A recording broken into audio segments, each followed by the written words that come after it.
নমস্কার বন্ধুরা, আমি সুস্মিতা চলে এসেছি একটা ছোট্ট মিনি ব্লগ নিয়ে।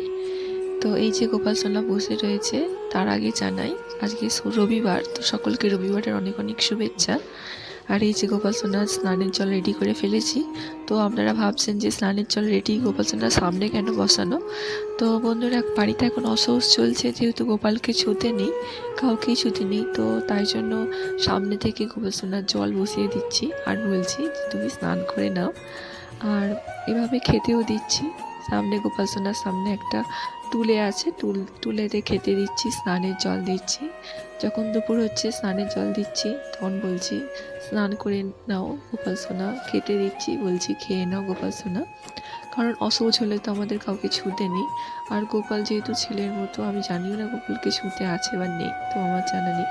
যদি আপনাদের জানা থাকে কমেন্টে অবশ্যই জানাবেন। তো আজকে আমি খেতে দিয়ে দিয়েছি গোপাল সোনাকে চিড়ে আর লাড্ডু।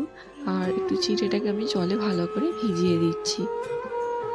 খুবই খারাপ কষ্ট লাগছে আমার গোপাল সোনাকে দেখে। আর গোপাল সোনা দেখুন না হাসছে, কিন্তু হাসিটা ঠিক অন্য দিনের হাসির মতো নয়।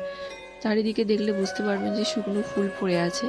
তো সেটাকে পরিষ্কারও করতে পারিনি। তো যেহেতু ঠাকুরের স্থান ছুঁতে নেই, কেউ অসৌচ মানে কেউ মারা গেলে তো যেহেতু অসৌচ হয়, আর ঠিক সেইভাবেই রাত্রিবেলা এরকমভাবে শয়নে দেওয়ার সময় কিন্তু গোপাল সোনার বিছানাটা সামনে পেতে দিচ্ছি। আর মনে মনে এটাই বলছি ভগবানকে যে তোমার যদি শোয়ার ইচ্ছা হয় বা ঘুম পায়, তুমি ঘুমিয়ে পড়ো। আপনাদের কি ভালো লাগলে অবশ্যই একটা লাইক, কমেন্ট, শেয়ার করে পাশে থাকবেন। টাটা।